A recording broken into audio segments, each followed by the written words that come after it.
السلام علیکم to all پیارے ویورس اینڈ لسنرس. کیسے ہیں آپ سب؟ امید کرتی ہوں سب لائف میں سب کی اچھی جا رہی ہوگی. اچھا جی، سب سے پہلے تو پلیز میرے ٹیسٹ کے لیے دعا کر دیں. اللہ پاک مجھے میرے ٹیسٹ میں کامیاب کر دے. اور کچھ ریڈرس نے اور بھی کہا تھا کہ ان کے آئی تھنک ٹیسٹ ہیں یا کوئی جاب انٹرویو ہوگا، تو پلیز سب کے لیے دعا کریں. اللہ پاک سب کو ان کے جائز مقاصد میں پورا کریں. آمین ثم آمین. اور کامیاب کرے. آج ایک زامل میرے ساتھ بھی بیٹھا ہے. سو آج والی جو ایپیسوڈ ہے نا، فلی آپ کو ٹینشن فری کر دینے والی ہے. ٹھیک ہے، تو ٹارگٹ آپ نے ضرور پورا کرنا ہے، کیونکہ کل تھا کہ آپ ہماری مرضی کے ایپیسوڈ دیں گے تو ٹارگٹ خود بخود پورا ہو جائے گا. سو آج آپ لوگوں کے برلاس اور آئرہ پہ ایک بہت بڑا سین دیا ہے، اور آنے والی ایپیسوڈ بھی ان کے اوپر ہی شاید ہونے والی ہے. سو اپنا رسپانس بہتر کریں. آپ کا رسپانس رائٹرس کے لیے بہت میٹر کرتا ہے. سیریسلی میں ایک بات بتاؤں، جب آپ لوگ ٹارگٹ پورا نہیں کرتے ہو نا، میں نے فیل کیا ہے کہ مجھ سے ایپیسوڈ نہیں لکھی جاتی. ٹھیک ہے، اور پھر اس طرح سے میں آپ لوگوں کو ایسی ہی ایپیسوڈ دے دیتی ہوں جو مجھے بھی لکھتے ہوئے بور کرتی ہے اور آپ سب کو بھی پھر پڑھتے ہوئے بور کرے گی.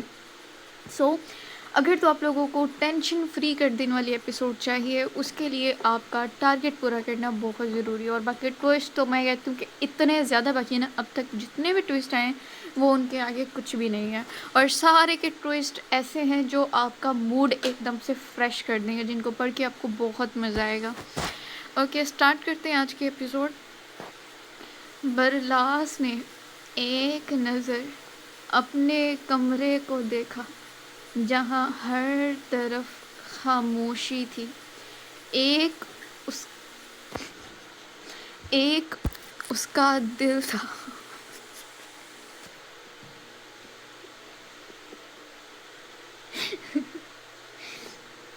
سوری. ایک اس کا مجھے نہ دیکھو.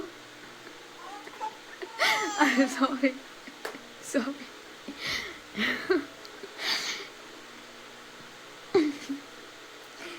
ایک اس کا دل تھا جہاں طغیانی سا طوفان برپا ہو گیا تھا.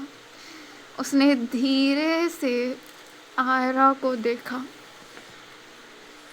خود سے آئرہ کو الگ کیا، لیکن وہ جتنی مرضی خوف زدہ تھی اور سہمی ہوئی، وہ ذرا بھی اس سے دور نہیں ہونا چاہتی تھی. اب بھی وہ اس کے اتنے قریب کھڑی تھی کہ برلاس کا چہرہ اس کے چہرے پر جھکا ہوا تھا. دونوں کی سانسیں ایک دوسرے سے بآسانی ٹکرا رہی تھی. اچھا سوری، شروع میں مجھے تھوڑی ہنسی آ گئی. یہ مجھے دیکھ اس طرح سے رہا تھا. سوری.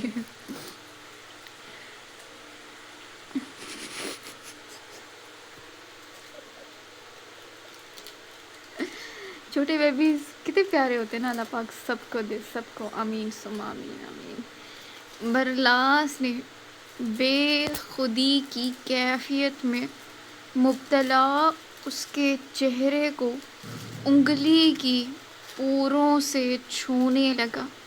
ایک عجیب سا سحر اس پر طاری ہو رہا تھا. ڈر کیوں؟ میں ہوں نا لہجے میں دنیا بھر کی محبت اور نرمی تھی. آئرہ نے مبہم سا معصوم بچوں کی طرح سر اثبات میں ہلا دیا. برلاس اسے اپنے ساتھ لگائے بیڈ تک لایا اور اسے دھیرے سے لٹا کر اس کے اوپر کمفرٹر ٹھیک کرنے لگا. وہ بالکل بے جان سی اس کے ہاتھوں پر حرکت کر رہی تھی. نگاہیں یک ٹک اسی پر ٹکی تھیں. برلاس جیسے ہی جانے کے لیے پلٹا، آئرہ نے اس کا ہاتھ تھام لیا. برلاس ایک دم سے نہیں مڑا، کیسے مڑ سکتا تھا؟ اس کا ڈر آج ایک شوہر کو آزما رہا تھا، اس کے ضبط کو۔ برلاس نے سانس روکے، دھیرے سے پلٹ کر اسے دیکھا۔ وہ جس معصومیت سے اسے دیکھ رہی تھی، برلاس کا دل وہیں زور سے دھڑک اٹھا۔ صاف ظاہر تھا وہ نہیں چاہتی تھی کہ وہ اس وقت اس سے دور ہو۔ میں یہی ہوں، ریلیکس۔ اتنا نرم لہجہ۔ عائرہ کی آنکھیں لبالب نمکین پانی سے بھرنے لگیں۔ دل کسی احساس کے تحت بند ہونے کے قریب تھا۔ برلاس کی آنکھوں میں پنپتی بے چینی بھاپ گیا تھا، تب ہی خود تھوڑا سا نروس ہوا۔ سمجھ نہیں آئی کیا کرے، لیکن اب مجبوری تھی۔ پھر وہ گھوم کر بیڈ کے دوسرے کنارے پر آ گیا۔ ایک ہی بیڈ پر بیٹھتے دل جیسے کانوں میں دھڑکنے لگا تھا۔ وہ نروس ہوتے ایک نظر پیچھے لیٹی عائرہ کو دیکھنے لگا۔ وہ اسی جانب کروٹ لیتی جیسے پرسکون سی ہو گئی۔ برلاس ایسے دیکھ رہا تھا جیسے ابھی اٹھ کر بھاگ جائے گا۔ وہ دھیرے سے بیڈ گراؤنڈ سے ٹیک لگائے بیٹھا، آدھا بیٹھا اور آدھا لیٹ چکا تھا۔ دونوں کے بیچ اب بھی 2 تکیوں کا فاصلہ تھا۔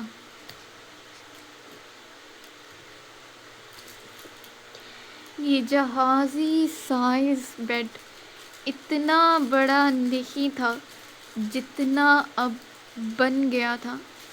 عائرہ نے جوں ہی آنکھیں بند کی، وہی جنگل، وہی اندھیرا پھر سے آنکھوں کے سامنے چھا گیا۔ وہ ڈر کر یک دم سے اٹھ گئی۔ برلاس جو بیٹھا کچھ سوچ رہا تھا، ایسے اچانک اٹھ جانے پر اس کی جانب متوجہ ہوا۔ کیا ہوا؟ آپ ٹھیک ہیں؟ اب اسے عائرہ کی تھوڑی فکر ہوئی۔ ڈر لگ رہا ہے۔ اس کا لہجہ بے اختیار گھٹ سا گیا، جیسے ایک آنسوؤں کا گولا سا حلق میں پھنس گیا ہو۔ برلاس کو سمجھ نہیں آئی کہ اسے کیسے پرسکون کرے۔ وہ اس بات سے انجان تھا کہ ایک بھیانک خواب اس لڑکی کے پیچھے تھا۔ ہر گزرتی رات کو وہ اس بھیانک خواب سے گزرتی تھی۔ برلاس گہری سانس لیتے تھوڑا سا آگے سرکا، اتنا کہ دونوں کے بیچ صرف ایک تکیے کا فاصلہ رہ گیا تھا۔ عائرہ کے اوپر طاری ہوا لرزہ سا اس کے قریب آنے پر تھوڑا کم ہوا۔ وہ پھر سے آنکھیں بند کیے سونے کی کوشش کرنے لگی۔ جب اسے پھر سے وہ بھوری آنکھیں اپنے سامنے نمودار ہوتی دکھائی دی۔ اس بار شدید خوف کے مارے پورے بدن نے ایک ہچکولا سا لیا۔ وہ ڈر کر یک دم سے اٹھ بیٹھی۔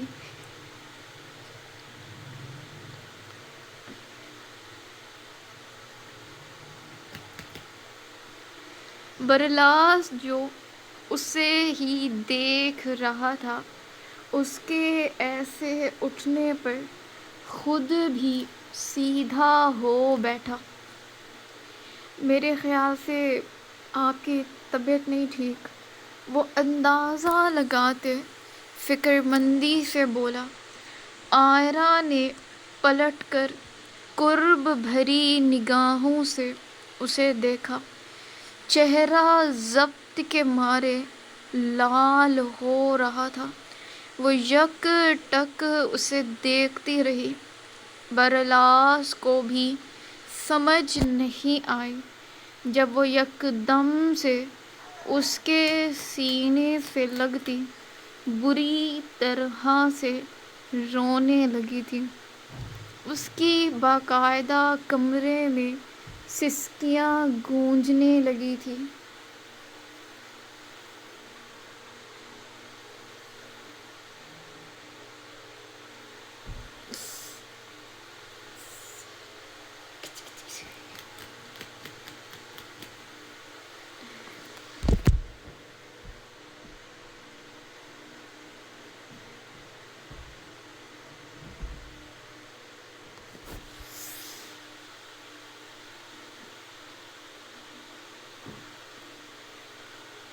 اب کی بار اس کے اچانک سینے سے آ لگنے پر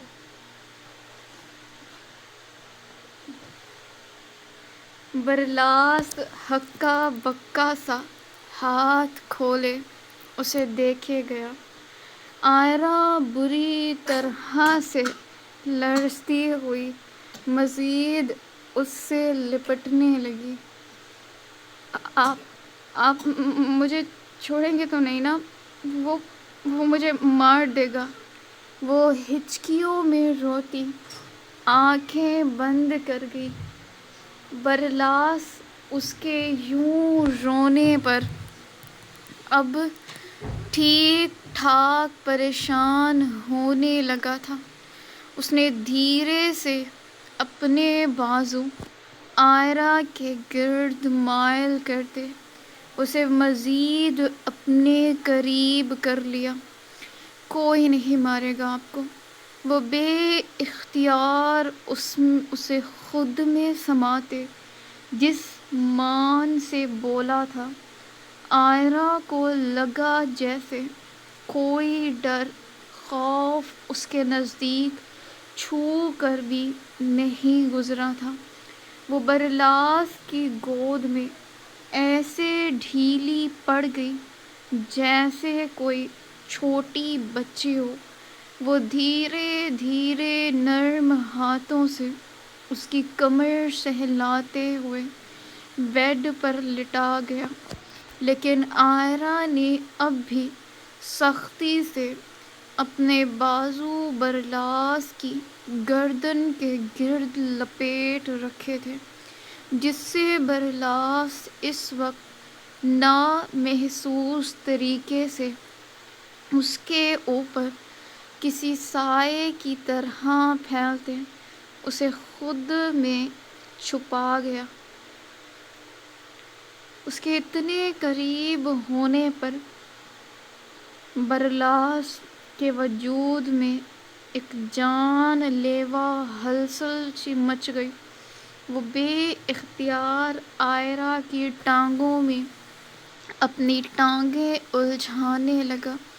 سانسوں میں خود تپش پیدا ہوتی عائرہ کے کان کی لو کو جھلسانے لگی تھی۔ وہ اس کے بدن کی خوشبو میں جیسے حواس کھونے لگا تھا۔ برلاس نے خود پر کڑا ضبط کرتے چہرہ اس کی گردن سے باہر نکالا اور گہری سانس لینے لگا۔ وہ اپنے ڈر کے چکر میں اس کے اندر کے سوئے ہوئے جذبات جگا رہی تھی۔ برلاس کتنی ہی دیر اسی پوزیشن میں لیٹا رہا، جب اس نے دھیرے سے جھک کر آئرہ کو دیکھا۔ وہ بھی جاگ رہی تھی، شاید اب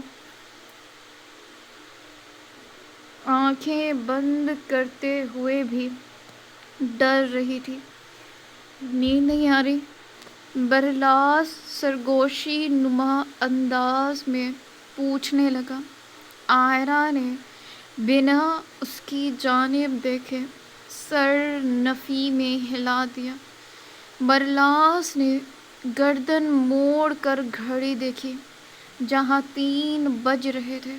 یہ وقت بھی ایسا تھا کہ ذرا سی تیز دھڑکن بھی صاف سنائی دیتی۔ ریلیکس، سونے کی کوشش کریں۔ وہ کسی بچے کی طرح اس کے سر اور پیٹھ کو تھپکنے لگا تھا۔ اس وقت آئرہ پر ایک سکتہ سا طاری تھا۔ وہ ڈر کے سوا جیسے کچھ بھی محسوس نہیں کر رہی تھی۔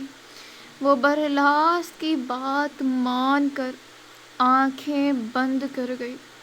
اس بار اندھیرا ضرور تھا، لیکن وہ جن باہوں میں تھی ان میں ہر اندھیرا بے معنی ہو رہا تھا۔ آئی نیند؟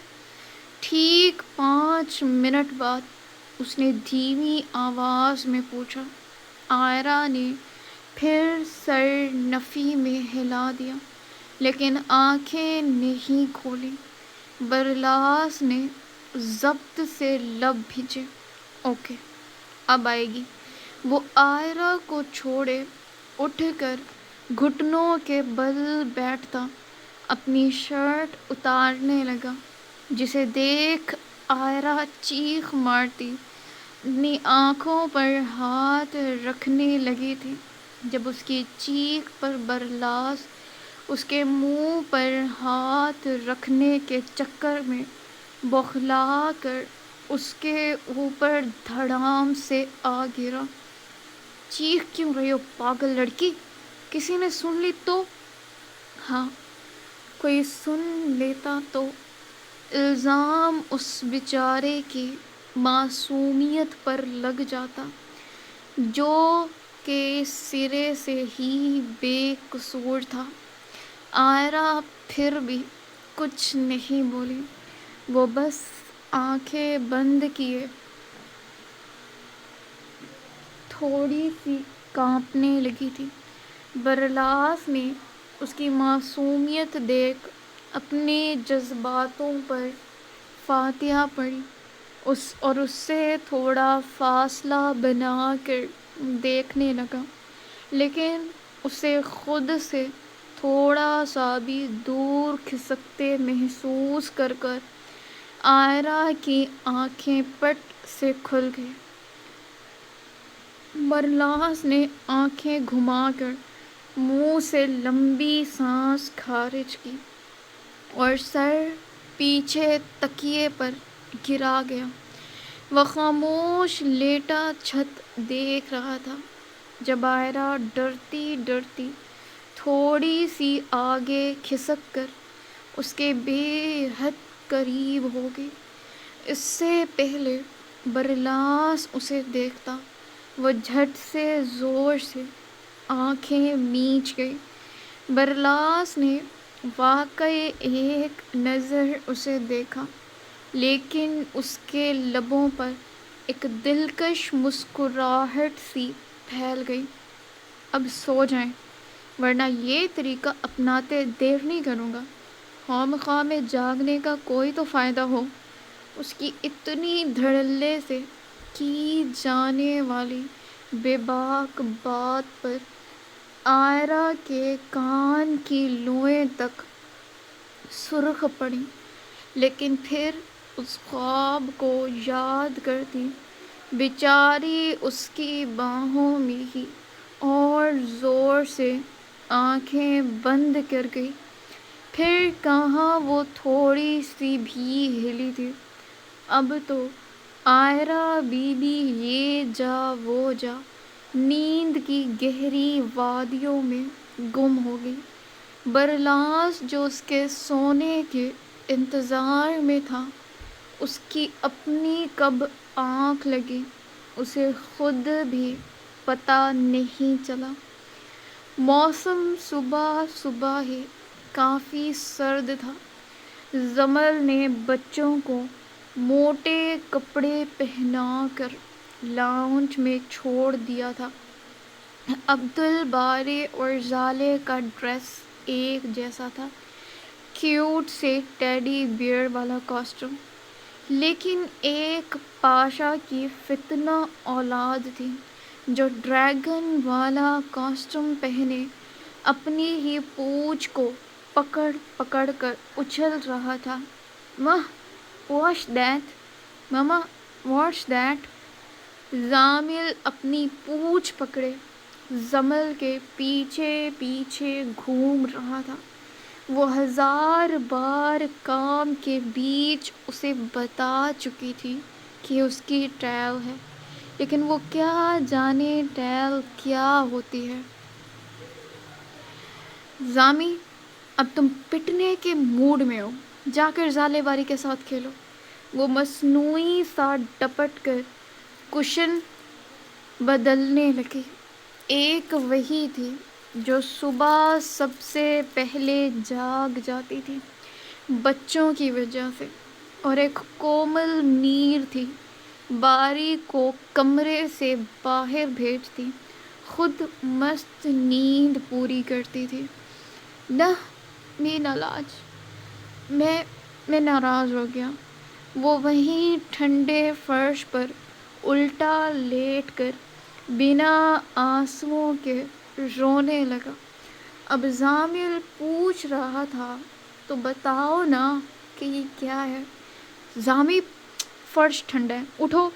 وہ اپنی گندی اولاد سے اب تنگ آ چکی تھی۔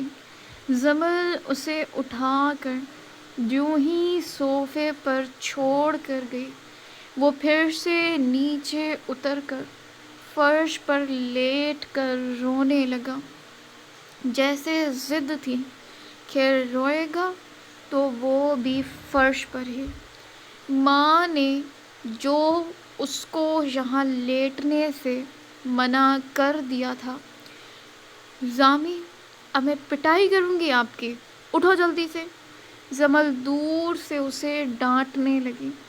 اس ایک نے جمل کو گھن چکر کی طرح گھما کر صبح صبح اس کا آدھا خون جلا دیا تھا۔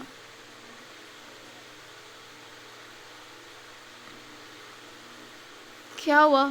کیوں غصہ کر رہی ہو میرے بیٹے پر؟ جہال، جو ابھی واک سے واپس آیا تھا، جمل کی آواز پر روم میں جانے کے بجائے یہیں چلا آیا۔ یہ سب آپ کی وجہ سے ہوا ہے۔ وہ فرش پر لیٹے جامل کی جانب انگلی سے اشارہ کرتی جل کڑ کر بولی، ہاں وہ ایک دن میں 2 بار جو پیار کیا تھا، ہے نا؟ جہال کی اتنی صاف بے شرمی پر جمل کے ہاتھ جھٹ سے رکے۔ وہ آنکھیں پھاڑے اسے دیکھتی، پورے لاؤنج میں نظر دوڑانے لگی، جیسے کسی نے سن تو نہیں لی یہ بات۔ جب کوئی نہ دکھا تو ایک کشن اٹھا کر سیدھا جہال کو دے مارا، جسے وہ ڈھیٹ بنتا کیچ کر گیا۔ لو، کشن بھی کوئی پھینکنے کی چیز ہے، خود آؤ میری جان، ٹرسٹ می، گرنے نہیں دوں گا۔ وہ صبح صبح بے شرمی کی ہر حد پار کرتے زمل کو شرم سے سرخ ہونے پر مجبور کر گیا۔ اسے کل سے زمل کو اس طرح چھیڑنے میں مزہ آ رہا تھا۔ وہ ذرا سی کوئی بات کرتا اور یہاں زمل فہد کے گال ہیڈ لائٹس کی طرح بلش کرتے چمک اٹھتے۔ وہ اس ڈھیٹ کو گھور کر کچن میں گم ہو گئی۔ وہ جانتی تھی انہوں نے باز نہیں آنا۔ اس کے جاتے ہی زحال نے زامل کو دیکھا اور پھر اسے گھور کر ایک ہاتھ سے اس کے کاسٹم سے اوپر اٹھاتے ہوا میں لہرا گیا، ایسے جیسے وہ کوئی ہلکی سی چیز ہو۔ ہاں، اس کے باپ کے ٹھوس بائسپس کے سامنے، ورنہ تو دونوں ماشاءاللہ اتنے صحت مند تھے کہ ان کی ماں اٹھا کر سیڑھیاں تک نہیں چڑھ سکتی تھی۔ یہ تمہارے ساتھ مسئلہ کیا ہے؟ ہاں، میری بیوی کو ہر وقت تنگ کرتے ہو۔ وہ اس ننھے سے ڈریگن کو آنکھیں دکھاتا ڈپٹنے لگا۔ نہ مما، نہیں، وہ میری مما ہے۔ وہ کیا سمجھے بیوی لفظ، وہ تو مما تھی نا، اب اس کے باپ کی نہیں تھی۔ یہ وہ کیا جانے، مما ہے تو پہلے میری بیوی بنی ہے، سمجھے؟ دونوں آمنے سامنے کسی دشمن سے کم نہیں لگ رہے تھے، لیکن جان چھڑکنے والے دشمن۔ ماں، بابا، ہب می، ماما، بابا مجھے مار رہے ہیں۔ وہ تیز آواز میں اپنی ماں کو شکایت کرتے زحال کو بھی سٹپٹا جانے پر مجبور کر گیا۔ اوئے، میں نے کب مارا؟ زحال اسے قریب کرتا دو دو ہاتھ ہونے ہی لگا تھا کہ اتنے میں زمل آ گئی، جو زامل کو ایسے ہوا میں لٹکے دیکھ فوراً سے دوڑ کر اس کے پاس آ گئی۔ حبیب، کیا کر رہے ہیں؟ وہ ہڑبڑا کر زامل کو پکڑنے لگی تھی کہ زحال نے اسے اور اوپر کر دیا۔ اس سے پوچھو کیسے ہب کیا، یہ مجھے ڈانٹ پڑواتا ہے، آج اس کی باری۔ زالے بھی جلدی سے اپنے بابا کے پاس آتی، اس کے ٹراؤزر ننھے ہاتھوں میں جکڑ گئی۔ بیا، ڈاؤن ڈاؤن، بابا، بھیا، ڈاؤن ڈاؤن۔ اس ننھی سی پرنسس کا مطلب تھا کہ اس کے بھیا کو نیچے اتاریں۔ وہ زالے کا بھیا تھا۔ حبیب، اس کو نیچے اتاریں، گر جائے گا میرا بیٹا۔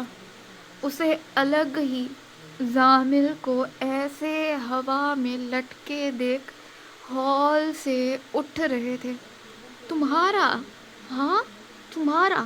ساری رات محنت میری لگی اس پر، تمہارا ہو گیا۔ زحال کی بات پر زمل وہیں رکتی پھٹی آنکھوں سے اسے دیکھنے لگی، پھر جھٹ سے اس کے ٹھوس بائسپس پر مکے جڑنے لگی۔ چھوڑیں اس کو، چھوڑیں حبیب۔ اس کی اتنی معصومیت پر زحال نے زامل کو نیچے اتارا۔ ایک زمل کی ہی جان نکل رہی تھی۔ زامل کو تو یہ ایک دلچسپ کھیل لگا تھا۔ ڈونکی، بابا، میں ڈونکی ہوں؟ اس کی بات پر زمل زحال دونوں نے آنکھیں پھاڑے ایک دوسرے کو دیکھا، اسے دیکھا، پھر ایک دوسرے کو، اور پھر جو زحال کی ہنسی کا پھوارا پھوٹا تھا، وہ پاگلوں کی طرح پیٹ پکڑے زور سے ہنسنے لگا۔ اوہ مائی گاڈ، یہ میرا بیٹا ہے، وہ بے یقین سا ہنستے ہوئے پوچھنے لگا، یہاں تک کہ اس کی آنکھوں میں پانی جمع ہوتا سائیڈ آنکھوں سے بہہ نکلا۔ جمل بات سمجھے بغیر بھی اس کی ہنسی دیکھ خود بھی ہنس پڑی۔ وہ کیا جانے ان باپ بیٹا کی پرسنل باتیں، جنہوں نے اچھے خاصے گدھے کو ہی ہوا میں اڑا دیا تھا۔ یہ صبح بے حد شاندار تھی۔ جمل کا دل چاہا یہ وقت یہی رک جائے۔ ژالے باری بھی زحال کے پاس ہی آ گئے۔ وہ تینوں کے ساتھ مگن۔ جمل کو بہت حسین لگا تھا۔ وہ نظر لگ جانے کے ڈر سے جلدی ہی وہاں سے غائب ہو گئی۔ سب لوگ دھیرے دھیرے اٹھ کر آنے لگے تھے۔ پامیر مرر کے سامنے کھڑا اپنے بالوں میں برش پھیرتا خود پر پرفیوم اسپرے کرنے لگا تھا، جب اس کے پیچھے کھڑی ہاسپٹل کے لیے تیار ہوتی کومل کی نظر اس پر پڑی۔ اس کی آنکھوں میں یکدم سی چمک ابھری۔ وہ آگے آتی پامیر کے گال پر اپنے لپسٹک کا نشان چھوڑتی اپنے کوٹ کی جانب بڑھ گئی۔ جب اس نے محسوس کیا کہ اس کے اس عمل پر پامیر نے کوئی ریئیکٹ نہیں کیا، وہ مڑ کر حیرت سے اسے دیکھنے لگی۔ "Are you okay?" رک کر استفساریہ پوچھا۔ "یس، الحمدللہ" وہ سرسری سے لہجے میں جواب دیتے بیڈ پر رکھی اپنی ٹائی باندھنے لگا۔ "نو، یو آر ناٹ۔ کیا ہوا ہے؟" وہ نا سمجھی سے پوچھتی اس کے قریب آ کر کھڑی ہوئی۔ پامیر بنا اس کی جانب دیکھے اپنے آفس کی تیاری کرتا رہا۔ وہ اب سائیڈ ٹیبل سے اپنی گھڑی اٹھا کر کلائی پر باندھ رہا تھا۔ "میر، بتاؤ نا، تم ناراض ہو؟" کومل کا لہجہ بجھ سا گیا تھا۔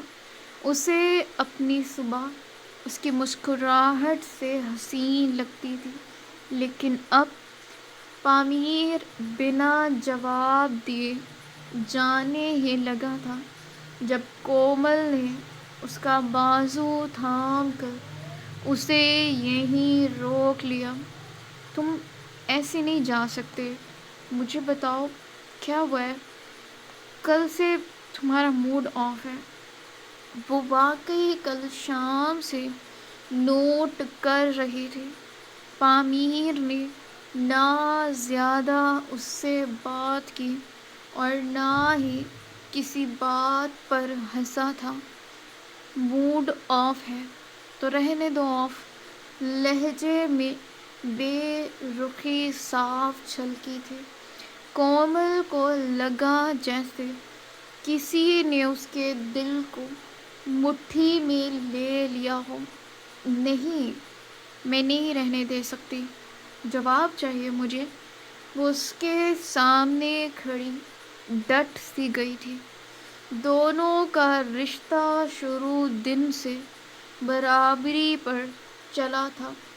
اتنا مان پامیر سلطان اسے بخش گیا تھا کہ وہ اس کے سامنے ضدی بن کر کبھی بھی کھڑی ہو جاتی۔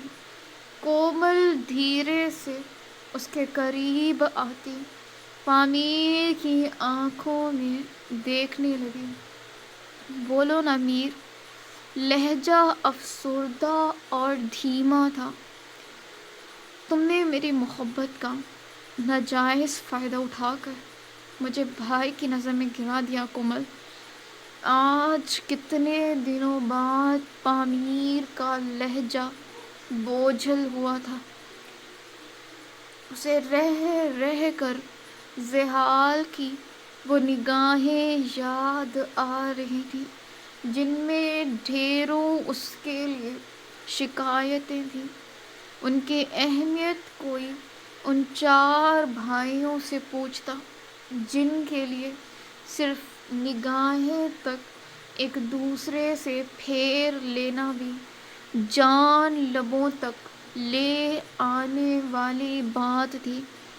کومل کے چہرے کے تاثرات بدلے، وہ تھوڑی سی پریشان ہونے لگی تھی۔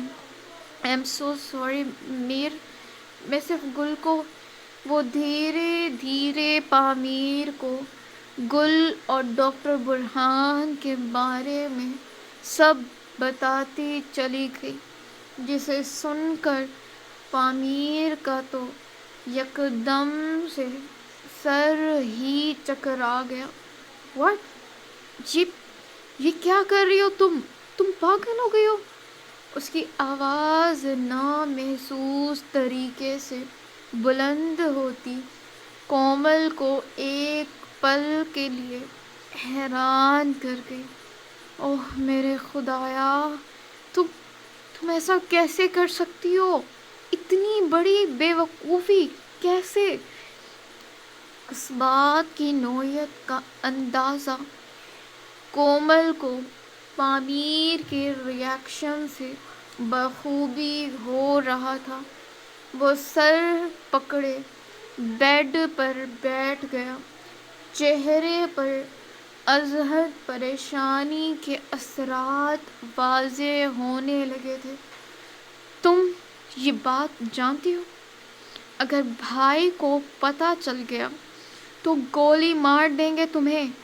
وہ لفظوں پر زور دیتے جس انداز میں بولا تھا، کومل کو ابھی سے ہی دل میں خوف سا محسوس ہوا، یہ بھی کہ اس نے کتنی بڑی بے وقوفی کر دی تھی۔ لسن میری جان، وہ اٹھ کر کومل تک آتے اس کا چہرہ اپنے ہاتھوں میں تھام گیا۔ تم بہت اچھا کام کر رہی ہو، کسی کی زندگی سنوارنے کا کام، لیکن یہ یاد رکھو کہ سامنے کون ہے، کس کی بہن ہے۔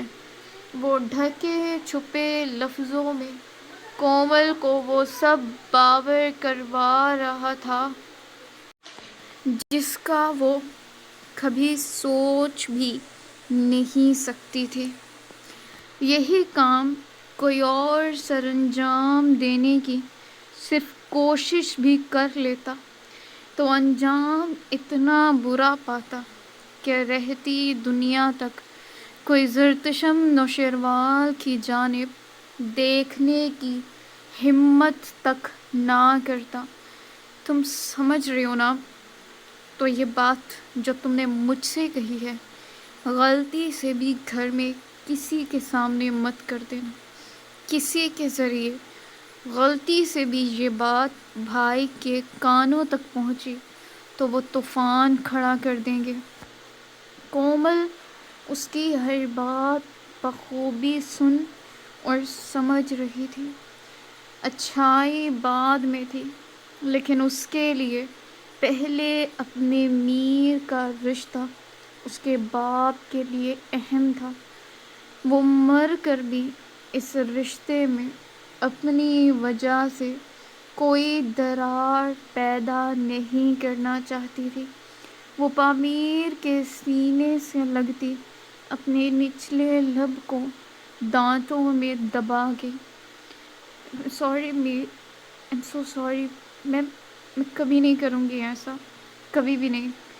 اس کی آواز نم اور بوجھل ہونے لگی تھی۔ پامیر نے اسے مزید خود میں زور سے بھینچ لیا۔ سکون تھا اس کے مرمری سے وجود میں۔ اس کی بات پر جو پامیر جو اندر تک ہل گیا تھا، اب اسے خود سے لگائے تھوڑا پرسکون سا ہونے لگا تھا۔ مشی کچھ کام کرتی، لیکن زمل نے اسے آج کچھ کرنے کی اجازت نہیں دی۔ اس کا چوتھا مہینہ شروع تھا اور اب اسے مزید احتیاط کرنی تھی، ہر کام میں، ہر بات میں۔ ڈاکٹر بھی گھر میں ہی موجود تھی، جو ہر وقت اس پر نظر رکھتی تھی، اس کی دواؤں پر، اس کے چلنے پھرنے پر۔ جتنا کام مشی کے لیے ضروری تھا وہ اتنا ہی اسے کرنے دیتی تھی۔ یہ سب دیکھ یاقوت بالکل پرسکون تھا۔ جس دن سے اسے یہ خوشی کی خبر ملی تھی، اس دن سے اسے خود میں ایک مکمل سے ہونے کا احساس سا ہونے لگا تھا۔ اولاد کے بغیر صرف عورت ہی نہیں، مرد بھی ادھورا لگتا ہے۔ یہ بات یاقوت مرزا سے بہتر کوئی نہیں جانتا تھا، لیکن اب اس کی جھولی میں بھی وہی نعمت آنے والی تھی۔ اس وقت وہ آفس کے لیے بالکل تیار بیٹھا اپنے لیپ ٹاپ پر کوئی کام کر رہا تھا، جب زمل نے سب کو ناشتے کے لیے آواز دی۔ ساتھ ایک ملازم کے ہاتھ اپنے حبی کو بلاوا بھیجا، جو کمرے میں آفس کے لیے تیار ہو رہا تھا۔ اس کے بلاتے ہی سب سے پہلے زامل زالے دوڑے تھے۔ ان کو ایسے بھاگتے دیکھ عبدالباری نے ایک نظر خود کو دیکھا۔ وہ ننھی سی جان اپنے موٹے موٹے گال پھلائے سوچنے لگا، اب وہ کیسے بھاگتا؟ وہ وہیں بیٹھا بیٹھا پیٹ کے بل لیٹ کر آگے رینگنے کی کوشش کرنے لگا۔ مشی بچوں کو اپنے پاس بلا ہی رہی تھی، جب اس کی نظر عبدالباری کی اس کیوٹ سی حرکت پر پڑی۔ پہلے تو جیسے وہ سانس روکے اسے یوں چلتے ہوئے دیکھتی رہی، جیسے خود کو یقین دہانی کروا رہی ہو۔ پھر اندر میں خوشی کا وبال سا اتنی زور سے پھوٹا کہ وہ چیخ مارتی اپنی کرسی سے اچھل کر پڑی۔ سب نے حیرت سے اس کی جانب دیکھا۔ عبدالباری خود سے چلنے کی کوشش کر رہا ہے۔ اس کی چیخ پر سب نے حیران ہوتے پہلے اسے دیکھا، پھر عبدالباری کو، جو چلنا بھولے اپنی پاگل مشی ماما کو دیکھنے لگا تھا۔ اتنا خوش تو وہ نہیں ہوا تھا جتنا اس کی مشی ماما ہو گئی تھی۔ تمہارا کوئی حال نہیں۔ یاقوت اس کے اچھلنے پر آنکھیں دکھاتا عبدالباری کے پاس گیا اور اسے گود میں اٹھا گیا۔ ڈونٹ وری بیٹا، یہ عورت تھوڑی سر پھری ہے۔ یاقوت کے اس طرح سب کے سامنے چھیڑنے پر مشی آنکھیں پھاڑے اسے دیکھتی رہی۔ سب کا بے ساختہ قہقہ بلند ہو گیا۔ مشی نے ایسے گھور کر دیکھا جیسے کہنا چاہتی ہو، ذرا کمرے میں آؤ، بتاتی ہوں۔ سب کے بیچ آج گل بھی تھی۔ سربراہی کرسی کے قریب اپنی ویل چیئر پر موجود وہ سب کے ساتھ ناشتہ کرنے بیٹھی تھی۔ اس نے ایک نظر سب کو دیکھا۔ یہ پاشا ولا کے مکین تھے، زندگی سے بھرپور، ہر سانس پر جینے والے، لیکن پھر بھی کہیں اس کے دل میں ایک ٹیسٹ سی اٹھی. ایک وقت تھا کبھی اس میز پر آفندیز بیٹھتے تھے.